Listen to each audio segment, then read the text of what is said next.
No, not that I know of.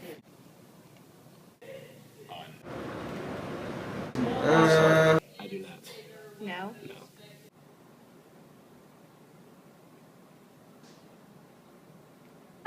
The only guy that I'm seeing in my brain right now is that guy from The Incredibles, which is terrible. So I guess no. Not really. I don't know. There are none. I actually cannot say I can think of any LGBT superheroes. I don't know, actually.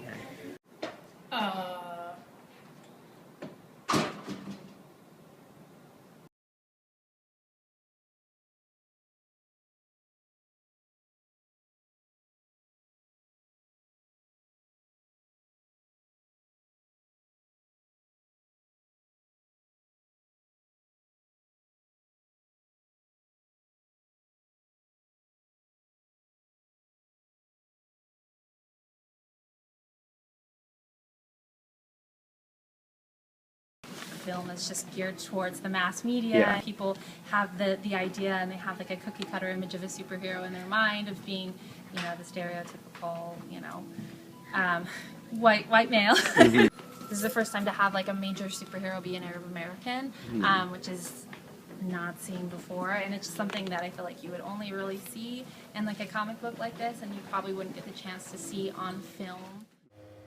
Movies are created with the goal of appealing to the public, while comics are more of an art form. As a result, comics incorporate faces and issues that the mainstream media has not yet embraced. The Astonishing X-Men comics recently came out with the first gay wedding ever seen in comic books. This by itself is great, but what's even better is in the way that Marvel did the comic. Instead of having all the characters pretend like a gay wedding is 100% normal and that nothing about it is different, or instead of making a huge deal out of it, Marvel incorporated both sides into the wedding. The comic starts off with two guys, North Star, the groom, and Iceman, a friend of his, having a conversation before the wedding starts. They're joking around like any two men would before a wedding. A few pages later, you see in a flashback that North Star and his fiancée Kyle are discussing plans to get married, and all of their friends are joking around with them to get a room. In another panel, North Star and Kyle joke around with who's the man and who's the woman in the relationship.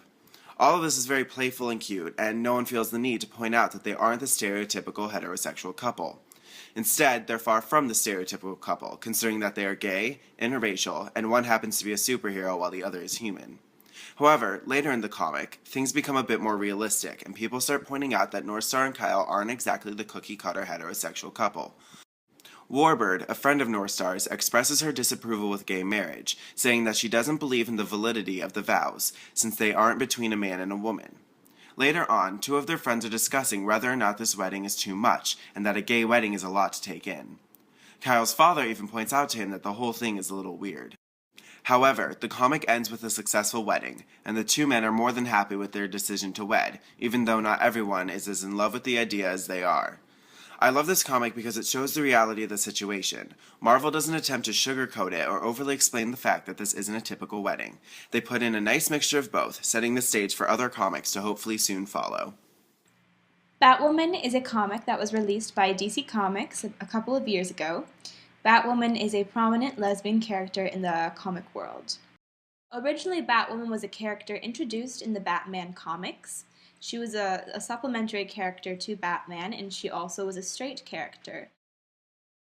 In this issue, there is a scene between Batwoman and the police investigator, sort of a nice, playful scene between the two of them, where Batwoman is asking the police investigator when she's going to ask her out on a date. It's a really sweet scene where the two of them joke about something that is, you know, it's for any couple, any relationship is sort of the awkward pre-moments to starting anything. So it's a nice moment. There's a second prominent scene near the end where Batwoman is at a crime scene by herself, sort of checking things out, and Batman arrives. And Batman asks her if she will join him with this crime investigation, and she replies that no, she works independently and that she doesn't need his help.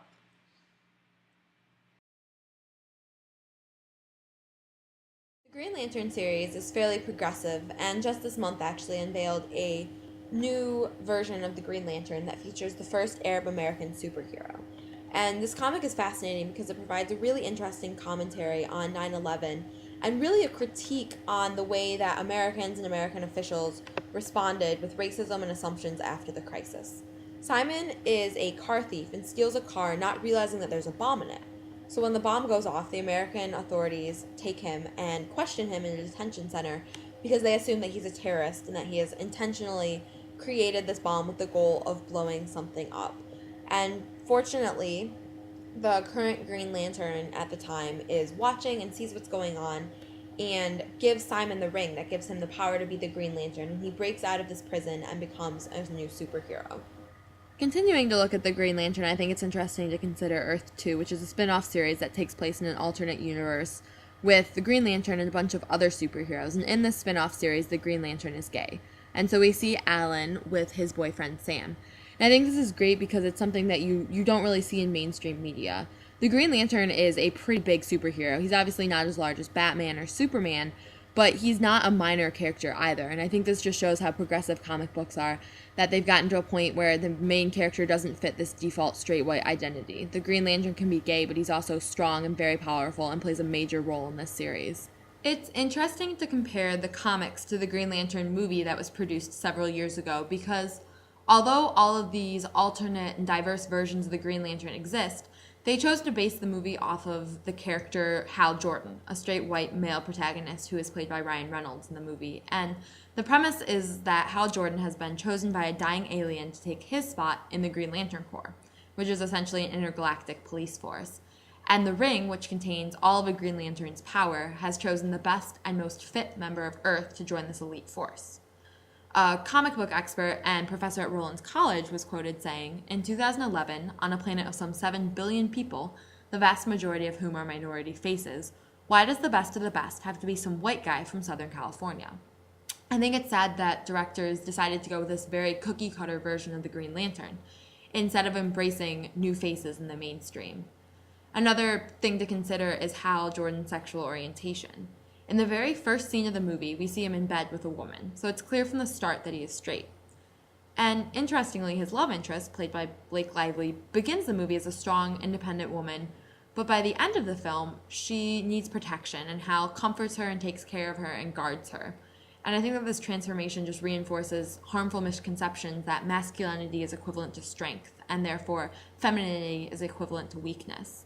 Because there are so many different versions of the Green Lantern, it would have been easy to take this movie in a different direction, but I think the fact that the movie industry didn't shows that they haven't reached the progressive stage that the comic book industry is already at. Speak the oath, because everybody knows the oath. I pledge allegiance to a lantern that I got from a dying purple alien.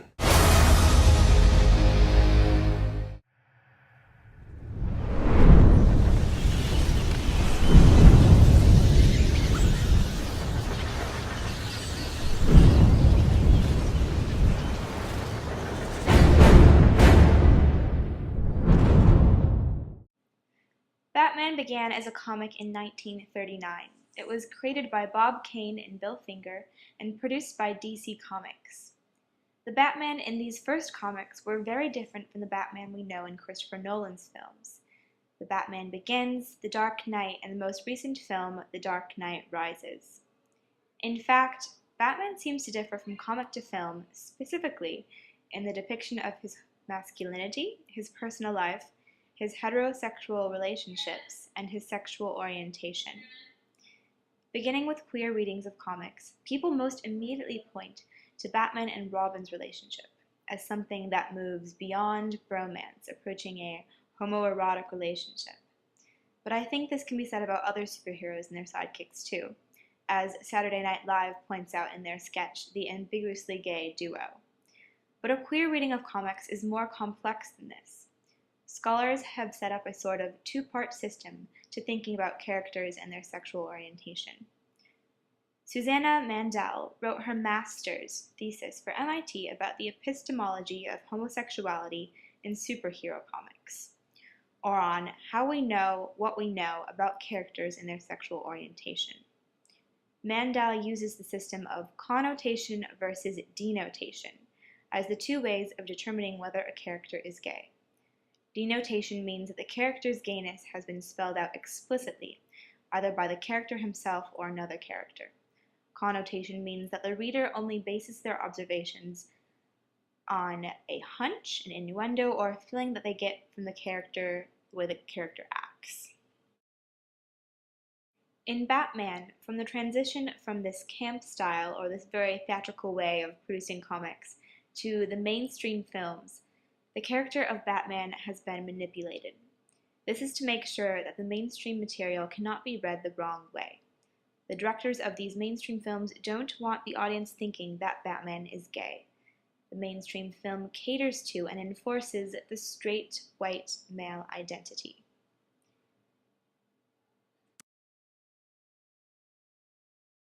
The straight, white, male identity is enforced with two basic things. The poor representations of women. Female characters are mainly used to prove the male hero's straightness by creating a heterosexual relationship. And the second thing is by just like in a general enhancement of the superhero's masculinity with lots of violence and muscle mass and weapons and all things uber masculine. The first clip is from The Dark Knight. Rachel Dawes, the love interest of Batman, and Harvey Dent, Batman's enemy and rival, are interrupted by Bruce Wayne, Batman. The clip sort of shows how these men in power, Batman and Harvey, use women like currency to compete. It's a competition of egos by showing off and comparing dates. Natasha, are you the prima ballerina for the Moscow Ballet? Wow, Harvey's taking me next week. Really? So, you're into ballet? Bruce, this is Harvey Dent. The famous Bruce Wayne.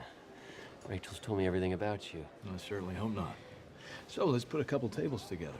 I'm not sure that they'll let us. Oh, they should. I own the place.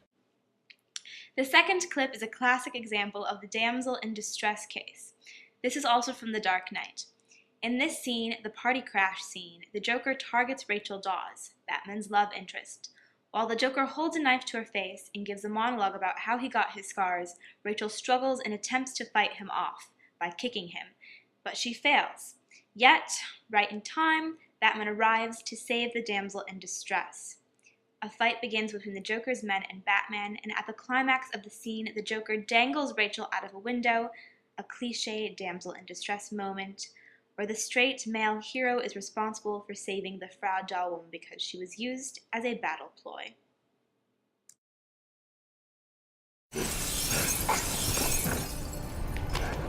Let her go. Very poor choice of words.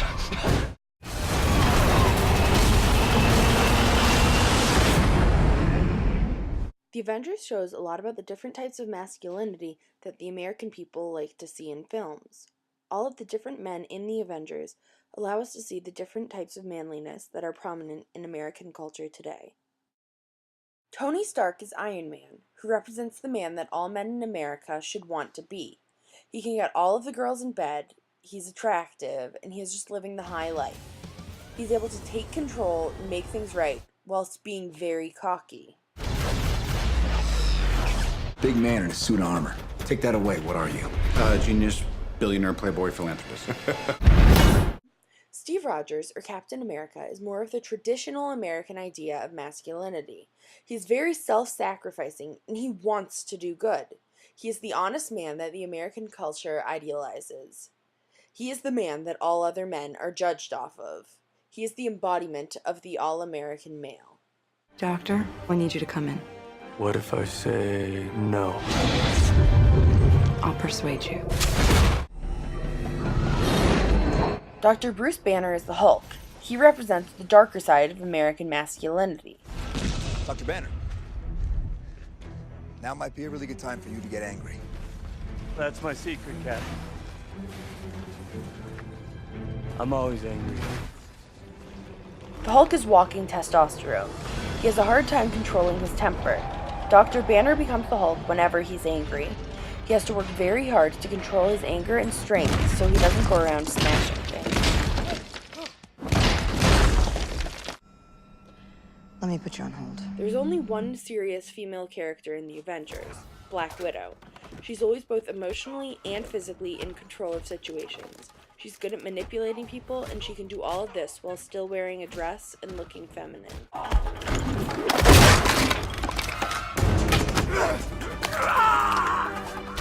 Although Black Widow is a strong female superhero, you notice that she is not independent. She has to work with the other superheroes. Although Black Widow is her own superhero, you can see that she still needs protection from male superheroes. Director Fury is the only non-white main character in the Avengers. He's the man who is in charge of everything. His role in the film is to allow all of the white superheroes to shine.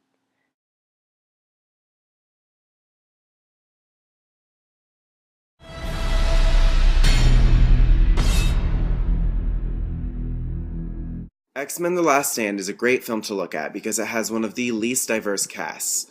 Bill Duke plays Trask, who is one of the only black characters in the entire film. He hates the mutants, who are the superheroes, because he sees them as a threat to humanity. So not only does he appear for like 10 seconds of the film, but he's also the character you're supposed to hate. No one is supposed to relate to him, and he has absolutely no importance to the film. He's placed there as a catalyst for the war on humans versus mutants. Later in the film, there are some other races and ethnicities introduced, all of which are on the evil side.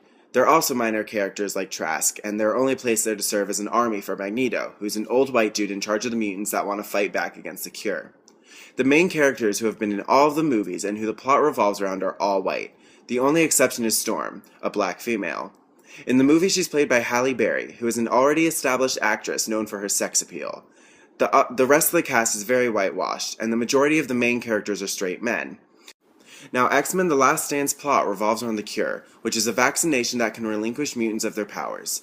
It is also the most interesting part of the movie. And so what you have is you have the humans that want mutants to be human, you have mutants that want to be human, and you have the mutants who want to stay mutant. In the beginning, the cure is optional, but it quickly escalates to becoming a weapon when the mutants, led by Magneto, begin to retaliate. The father of a mutant actually created the cure. This particular mutant had wings, giving him the ability to fly. As a kid, he used to cut off his wings because he didn't want to be different. However, once his father finally develops a cure, he no longer wants it, and he breaks out of his father's grips. Now, you can look at this at face value, or you can look at it as a parallel to being gay in America. If you look at those who want to force the cure onto mutants as being homophobic, and you look at the mutants as gays in society, then it all starts to fall together and make sense. Mutants are born the way they are. They don't have a choice in the matter. If their power isn't obvious, such as having huge wings on your back, then you have the choice of hiding your powers or coming out to your peers about it. Bobby, for instance, has the ability to turn things to ice. He's able to hide this, and once he finally tells his parents that he has this ability, instead of being okay with it, they kick him out of the house. This clearly hints at gay teens having to come out to their parents, and the reaction many kids face when they admit to being gay. Many people have this notion that being gay is a disease, and that it needs to be cured, much like in the movie how the cure is developed by humans for the mutants. The cure becomes this sort of political issue with people protesting and holding signs out of facilities where the cure is being given and in front of governmental buildings and such. Even though there is a prominent connection between X-Men and homosexuality, it's never discussed in the movie, and none of the characters are seen in a non-heterosexual relationship. There's so much that could be explored with this, but, of course, since it's the mainstream, it never goes past the fighting scene. It's clear that mainstream media excludes diversity. Specifically, it's these multi-million-dollar films that exclude homosexuals and people of color. And they are successful. Gay and lesbian characters and Black and Asian characters from top comic producers like DC and Marvel don't get any screen time because film directors know what sells: the straight, white male. Any role played by a woman or a person of color is merely a supporting role and acts to enforce the superhero's masculinity and straightness. The majority of the American population only consumes the mainstream media, and therefore is not being exposed to the original stories. Not only is this straying from the integrity of the comics, but it has a negative impact on society. When we asked our peers if they knew of any gay superheroes or superheroes of color, we got a chorus of ums. The first impact of these films is that diversity isn't included in our lives, so the only characters available to identify with are straight white males. These straight white males are prime examples of hypermasculinity, masculinity as homophobia, and masculinity as sexism, fighting fucktoys, all to enforce the straight masculinity of the superhero. A frequent result of identification is imitation. These films simultaneously enforce homophobia and sexism. Jay Cohen explains this in a journal titled Defining Identification, a theoretical look at the identification of audiences with media characters, mass communication, and society. Identification and imitation are similar, but separate responses an audience member may have to a character in the media. Identification is more of an internal process, while imitation becomes an outward action. We need to pay close attention to how much is learned about self-identity and social roles through identification with these superheroes in the mainstream media. It's a cycle. Film promotes white, straight males in the mainstream media because it sells. The population consumes this, and then what it represented in films is reflected in people's lives. Masculinity as homophobia, and sexism and racism.